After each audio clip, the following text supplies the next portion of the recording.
Plato famously said, "The penalty for not engaging in politics is to be ruled by your inferiors." Well, I don't know what Plato meant by that, because we here in the United States, we don't have inferiors. We are all created equal. But I think it's fair to say that the penalty for not engaging in politics is that the world will change around you, and one day you will find it is not just. And we're learning this about the older generation. I've had conversations with people who are a bit older who have disassociated themselves from the political world, and they're shocked to discover unjust things have been occurring all around them. Which brings us to this story. Protests planned against mayor who backed ban of 80-year-old granny from YMCA over concern about biological males helping little girls undress in locker rooms. Okay, whoa, hold on there. Maybe you saw the story. 80-year-old woman was trying to go swimming at a YMCA. She's in the women's locker room, and she sees a male person, identifying as a woman, of course, and she said, "Get out." And the person said no. She went to complain about it. She got banned because, transphobia or whatnot. Well, now, it's a rude awakening for this 80-year-old woman. I have sympathy for this 80-year-old woman. I really do. And to a certain degree, I don't know what the right word is for it, disappointment. Look, so many of these people walked away from the political world, keep voting for these people. And they say things like, "It's not possible. You're wrong. You're lying. It can't happen." Share this story. Why don't you? Take this video, share it with your friends. I know sometimes it doesn't matter.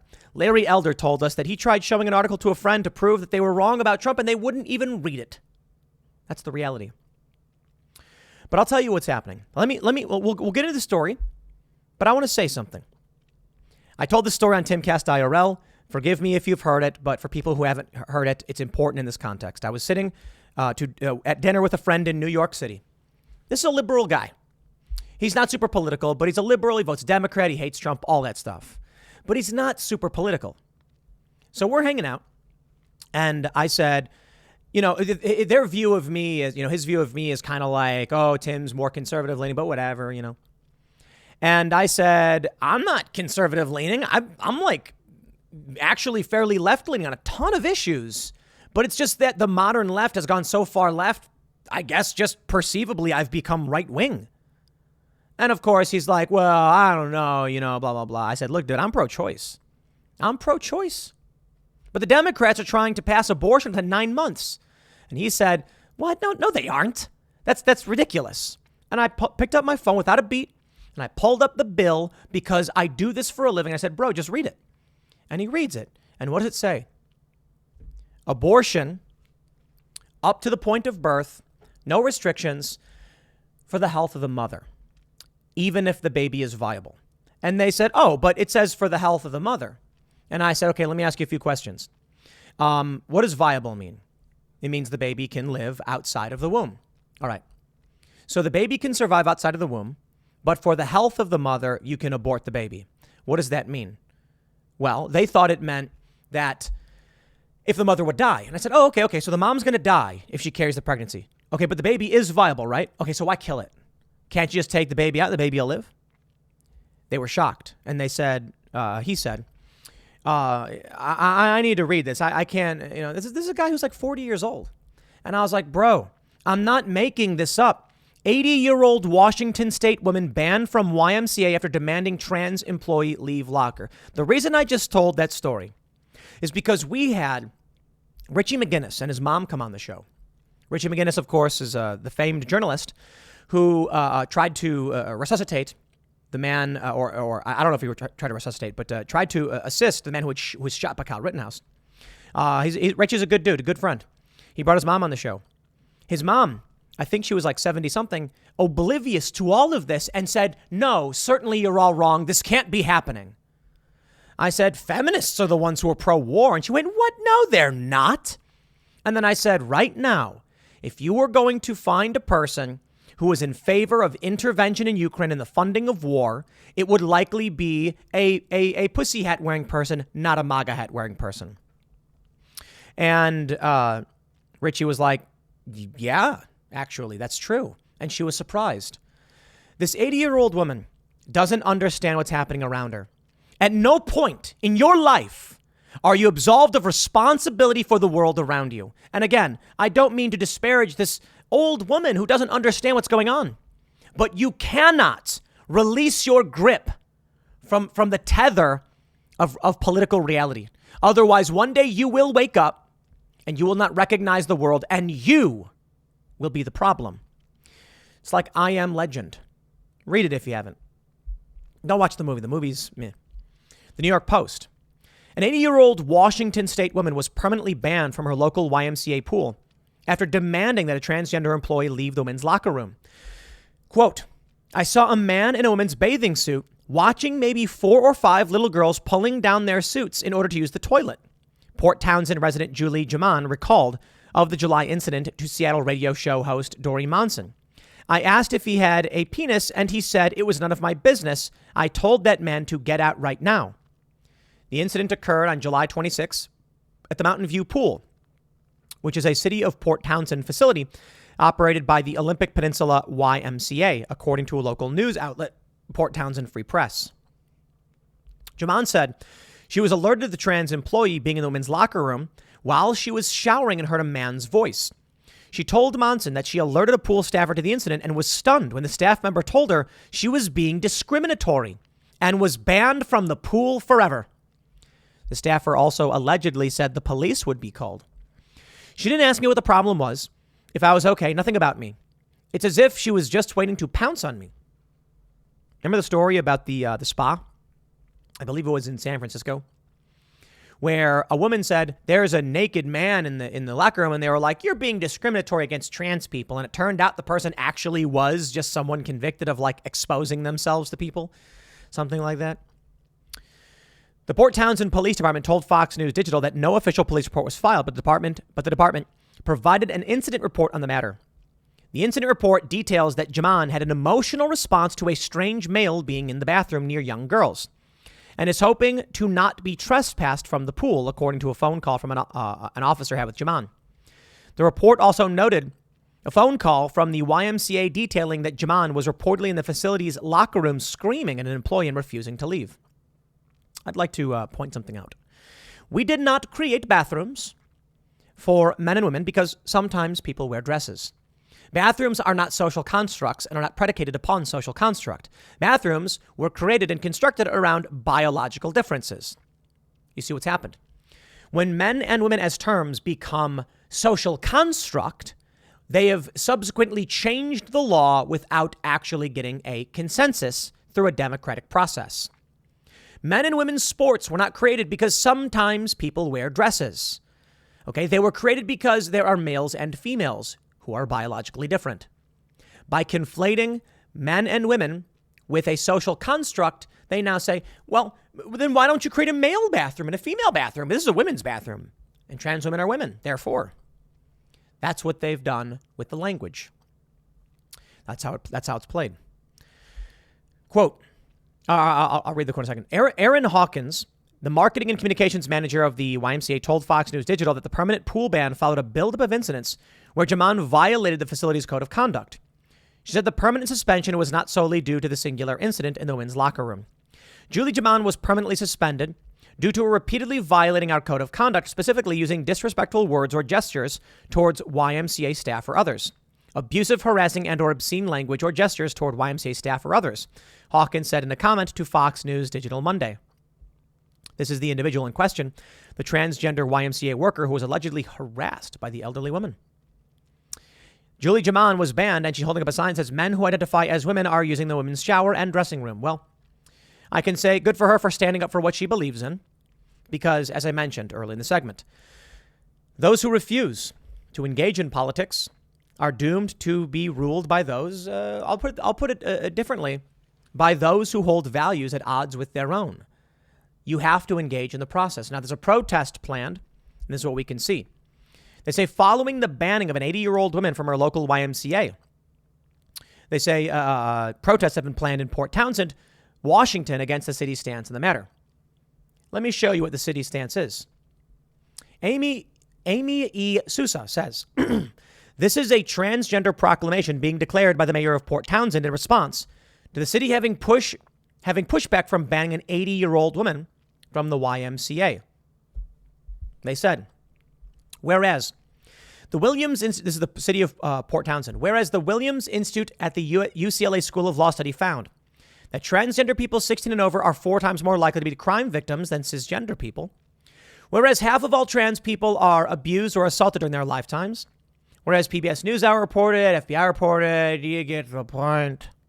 Now, therefore, I, David J. Faber, Mayor of the City of Port Townsend, do hereby proclaim that the City of Port Townsend values our transgender residents and visitors and urges all residents and visitors to be respectful, welcoming, and kind to everyone, regardless of gender identity.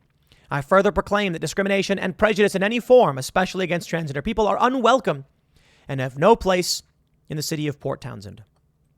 Which brings us to the protest.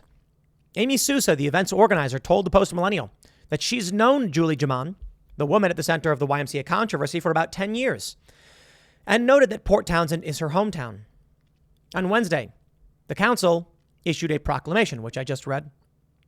They say, the proclamation will be up for public comment and consideration by the City Council on August 15th, where Sousa and at least 50 others plan to hold a press conference outside of the City Hall in opposition to both the proclamation as well as the city's stance on the matter of Jaman being banned from her local YMCA pool. Jaman, a resident of the city for about 40 years, was banned after she discovered a biological male by the name of Clementine Adams, a staff member for the YMCA, chaperoning a group of girls with a day camp to the bathroom. Jaman asked about the individual's genitals, which is probably not the right way to go about it, mind you. At the time, a manager at the YMCA told the Post-Millennial that Jaman had not been banned for that alone, but rather repeatedly violating their code of conduct. In the wake of the late July event, Faber issues a proclamation stating the city's acceptance of trans individuals. So we read that. Overall, it states, the City of Port Townsend values their transgender residents. Read that. Speaking with the Post-Millennial, Sousa said that her event will gather on the City Hall's steps shortly before the council considers the proclamation, where she said the microphone will be open for anyone to speak, and added that Jaman would be speaking at the event as well. She said that people from all over the Seattle area will be coming to the event, including feminists as well as women who wouldn't consider themselves feminists and men who don't consider themselves feminists, but who this issue deeply touches. Sousa said that at the center of this is the issue of discrimination. She noted that the YMCA says they don't discriminate based on things like age, sex, race, or gender identity, but wants to bring up to the city council that the YMCA is denying provisions and protections based on the female sex. Sousa said that she would be bringing the issue forward to the council as sex-based discrimination. Because if you deny women and girls provisions for our bodies, for our sex, that is discrimination. Which brings me to another issue related to the impossibility of the Civil Rights Act. I'm a fan of the Civil Rights Act. We shouldn't discriminate against people. But as you can see here, in an attempt to protect based on gender identity, they are now being accused of not protecting based on sex. It's impossible, isn't it? Okay, well, what about religion? Religion is often protected. National origin is protected. To what degree? In Birmingham, in the UK, there were a bunch of Muslims who were protesting LGBT curriculum in schools, saying it was discriminating against them and they didn't want it. An LGBTQ activist came and started bullhorning, saying they were doing it for you.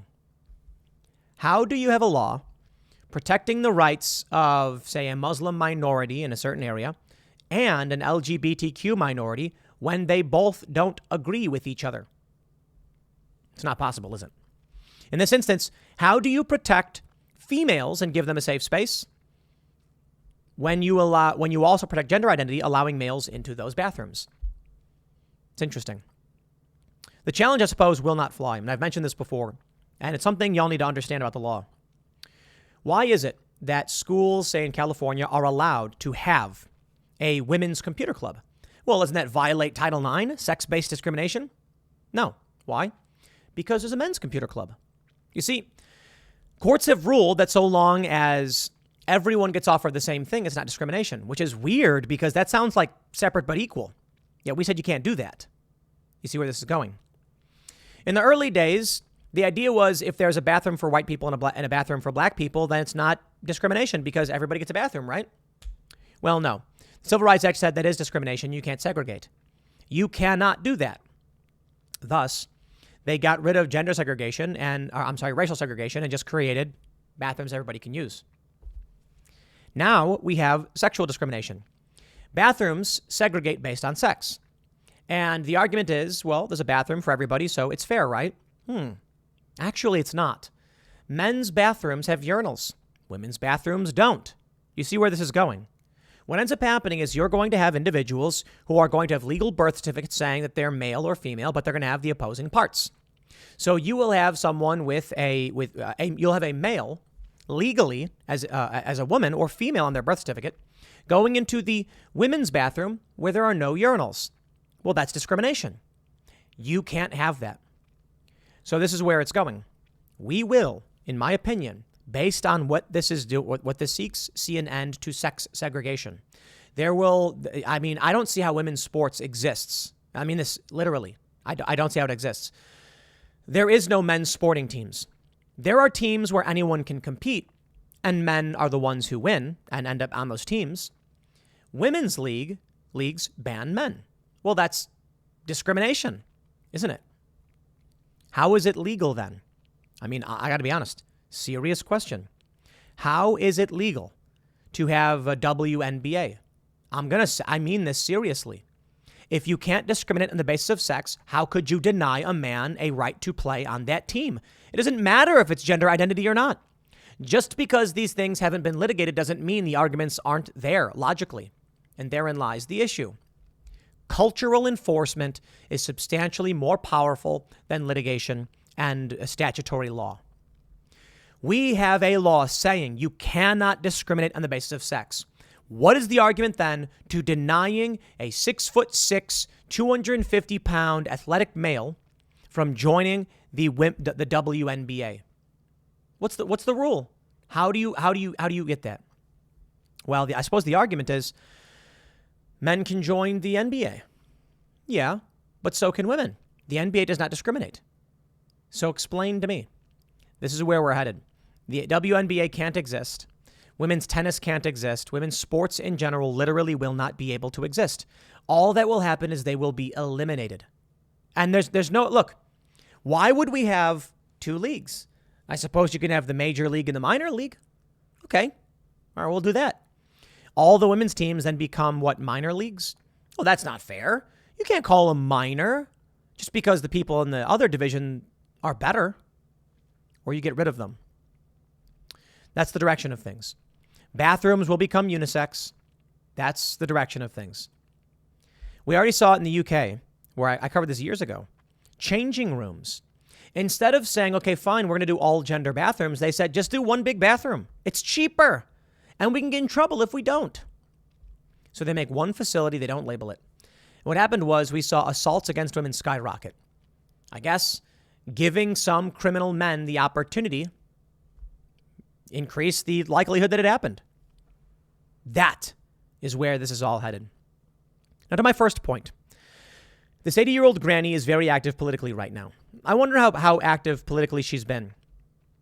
But I think about Richie's mom when she came on the show, and she did not understand what was happening to the world around her. And I wished she did. I wished these older people would stop just blindly believing the lies. But they don't care. They don't care. They don't pay attention. So forgive me, boomers. Because I get a lot of messages from boomers saying, hey, man, I'm a boomer and I watch your show and I understand all this stuff. I get it. But so many boomers have resigned themselves to ignoring what is going on. They refuse to do the work themselves to fact check. Don't get me wrong, millennials do the same thing, but millennials are born into the cult. And it's because many of these boomers refuse to actually do the work. I'm not saying every boomer. In fact, Donald Trump, he's a boomer, isn't he? Is Trump a boomer or is he older than that? I don't know. I think he might be silent generation? Man, I don't know. Old feller, huh? You need to be politically active. You need to vote. And you need to make sure that come this election in November, you get every one of your friends. You do not leave anyone out. You post everywhere. Guys, are we going to vote? That's it. Go and tell them to vote. Trump had that thing, that thing, MAGA 3X. Every person should bring 3 other people with them to vote. That's brilliant. Yeah, there you go. Otherwise, this stuff is going to keep happening. But I think I see where this is going. I don't see how the Supreme Court can carry on this path. I mean, it's a conservative court, so they overturned Roe v. Wade, which is crazy. Never thought it was going to happen. Where will we go with their decisions moving forward? It's the important question. But these cities and these states are going to do what they want. And the cultural differences are going to become more and more pronounced. Look, I was in New Jersey. I was in New York, then New Jersey, and now West Virginia. Man, from deep blue to deep red. That's right.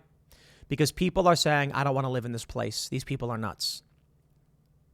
I think it leads to something much more serious.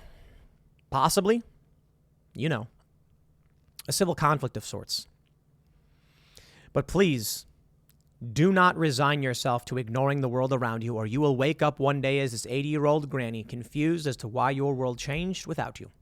I'll leave it there. Next segment's coming up at 4 p.m. over at youtube.com/Timcast. Thanks for hanging out, and I'll see you all then.